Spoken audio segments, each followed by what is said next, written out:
Hello everyone, Mr. Gentle here and welcome back to Euro Truck Simulator. We're continuing from the previous two episodes from our challenge to get from the furthest northwest part of the map, which is Aberdeen, right down to the furthest southeast part of the map, which is Debrecen in Hungary. We're going to be doing this without our own truck. We're just going to be doing it by a quick job, seeing how quickly we can get across Europe, how much money we can make getting across Europe, and seeing what truck we can get at the end of it. The game itself updated in between times, and I believe they've reworked quite a lot of it, from driving dynamics to the most of France have been updated, as well as a complete rework of Paris. Where we left off was Edinburgh. We're not there yet, you know, where the big updates are, so we will be getting there fairly soon. So we're going to take a quick job today, and it is going to be from Edinburgh, considering that's in the rules of our challenge. We're just going to have a short one today though. We could jump to Rotterdam or Amsterdam, but as it stands, I don't think that we really have an awful lot to gain by jumping there. So what we're going to do is we're going to take a quick trip into England, Carlisle on the border, with the Volvo. So let's start. As you can see, we've got our Euro Goodies truck here and our nice Volvo. We'll get started up, we'll get settled in, and we shall get on our way. This shouldn't be too long a trip. Make sure, I think I'll just reset the mirror. Yeah, there we go, that's the way I want it.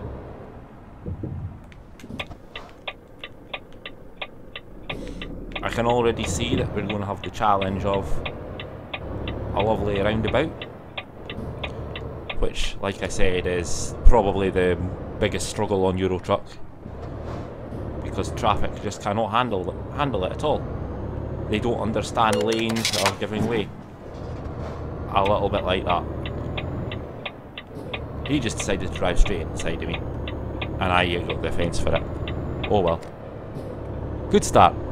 So anyway, how is everyone doing? I hope you're all well. I've just been plugging away with my channel, so to speak.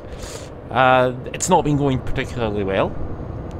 In dribs and drabs, it's been going okay, but it's slow early days. We'll see how it goes. But the last LSPDFR video I put up last night got no views, which is a problem. I mean, it's all well and good enjoying the videos, making them, but when you're not getting views, it's very disheartening. So we'll see how it goes. I'll probably be taking a small break off LSPDFR. Need to give way here, because the last two episodes before that I've actually done fairly well. I'll need to get out before him. Or is he just going to drive straight into the back of me? No, he's fine. So yeah, as I was saying, the last couple of episodes did quite well for the channel, but the recent one just flopped. So I don't know why. I know there's a lot of talk about what YouTube are doing with their algorithms, and I know for a fact that my videos are getting absolutely buried in searches. So even if people look for a video that, you know, enter the exact search terms for a video, if something's very tenuously related to a search, then YouTube will bring that up as the top of someone's search results because it's got 1 million views or 100,000 views or something like that. So small channels like me, they don't have a hope in hell of ever growing anymore, which is a shame, because the great thing about YouTube always used to be that everyone started equal, everyone was equal to a certain extent. Obviously, you know, the big channels with the big subscriber bases were always going to do better and have a slight advantage, but it would still, you know, you would still get videos where smaller channels would get a little bit of promotion here and there, and you at least had a fighting chance of growing your channel. Now you don't. So yeah, it's,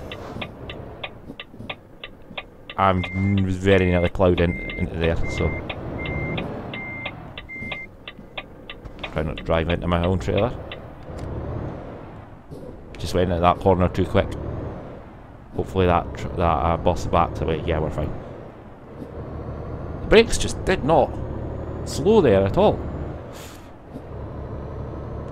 But yeah, as far as the channel goes, I'm not sure. I might just slow up the video output because I've been putting out a video every day, second day at the moment, and it's just not getting anywhere. Like last night, the video that I put out for LSPDFR was probably one of the better episodes to watch, I think. The content was good, the content was solid. It took a lot of editing, and it was 8.5 hours uploading on my internet. And you know, 8.5 hours upload time and 2 hours rendering on top of that, so it actually took me 10 hours to produce the video, along with about an hour and a half of editing and stuff like that and recording time. So it took me half a day to make, and it got 0 views. And that's not a problem of quality, that's a problem of the videos just, you know, not being visible for people to find.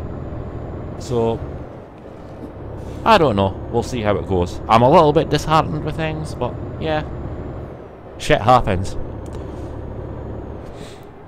But anyway, enough of that. We're trundling our truck down to Carlisle. Lovely day for it.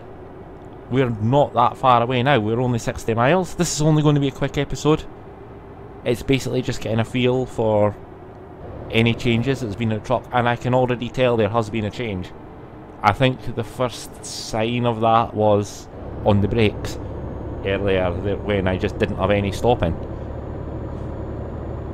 It actually felt like I had 25 tons worth of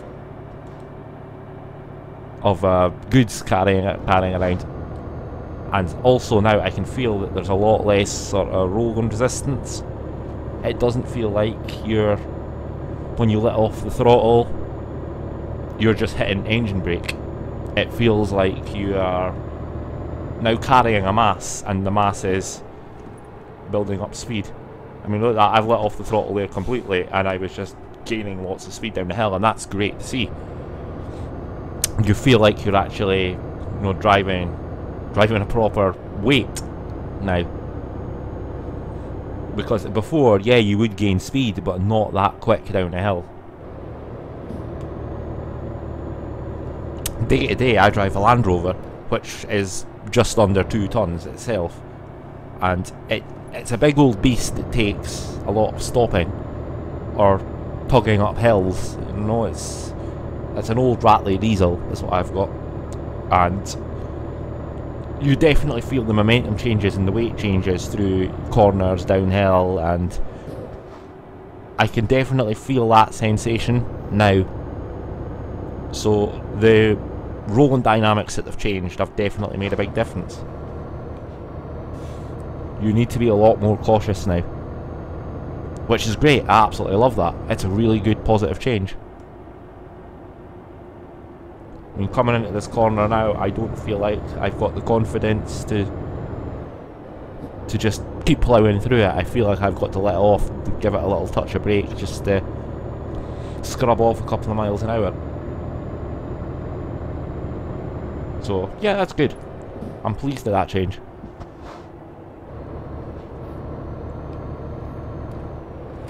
It's definitely added a little bit of a challenge. So we're just about 35 miles away. Now we are 35 away. We're in the short twisty stuff. We'll just be a few minutes away from completion. But as anyone that happens to have seen the earlier 2 parts will know, I'll probably spend another hour trying to park the damn thing. So we'll see how we get on. Sometimes I fly it in absolutely first time, but I'm a little bit rusty. I've not played this for a few days, and this is my first time seeing the update and feeling how differently it drives. So we turn off up here. Now I'm going to hit the brakes an awful lot earlier now, And even still, look at that. I hit the brakes there super early and it still didn't slow up. So the rolling physics of it are totally different. The resistance physics. So now you need to brake super early. Which you'll just take getting used to. Hey, I've not crashed into anything apart from someone crashing into me. And that wasn't me. They drove into me. So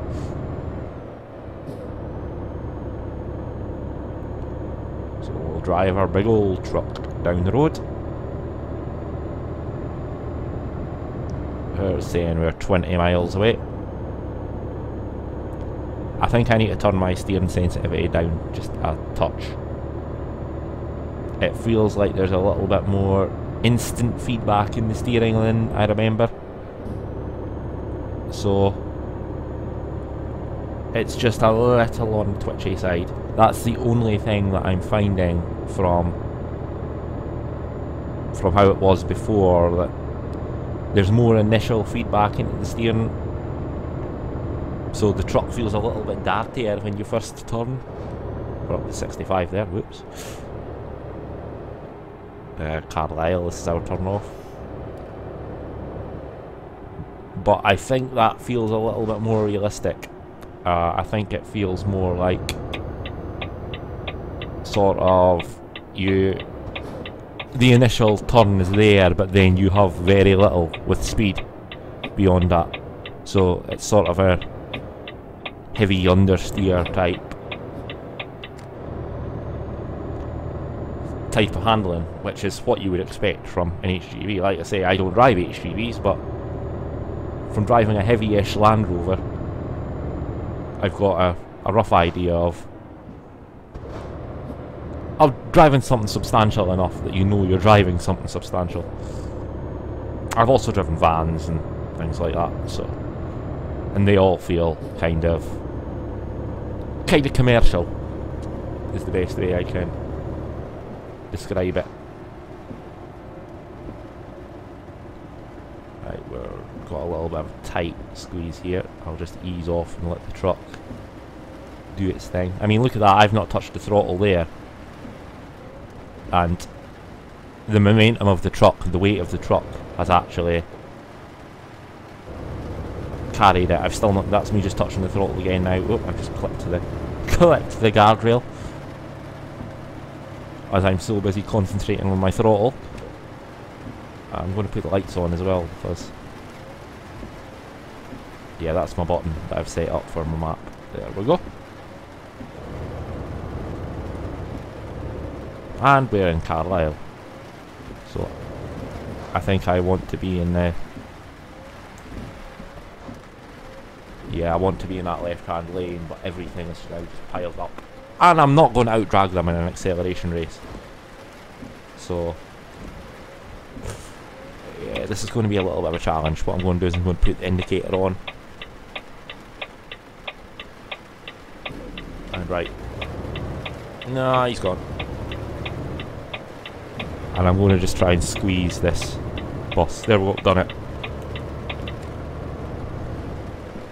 Ah, he was turning off anyway, so it's fine. Okay, we've arrived. Maybe not the smoothest journey ever, but we're here. In our quick job challenge. We are round the corner. Try and give the truck space to get through. There we go. Right. Now what we're going to do here, I think, is squeeze up to the wall and turn back out.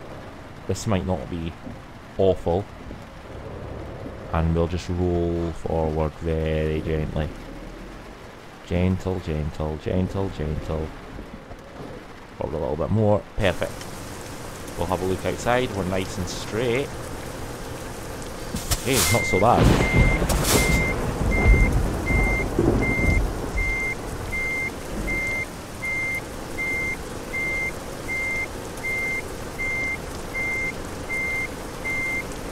Come on, I'll just touch it in a tiny little bit. I'm still steering here, just slowly. That's not bad. I will take that. I call that a success. To be fair, that was probably the easiest parking spot of the year ever. Probably the second easiest one I've ever seen. So, we got there, what was it, 183 XP, £2,500. We did get a little knock bonus. But that's our job to Carlisle, so we've moved slightly further south in the challenge. The next one is going to be, let's see, Carlisle, and I think we're either going to go to Manchester, no, Brussels. It'll probably be Brussels that we take. So, that will be our next episode. We'll be going into mainland Europe. We will be, for the first time, going on to driving on the right rather than the left. That is going to be a challenge. So, anyway, thank you for watching. I hope you enjoyed the channel, and I'll see you on the next episode. Bye bye.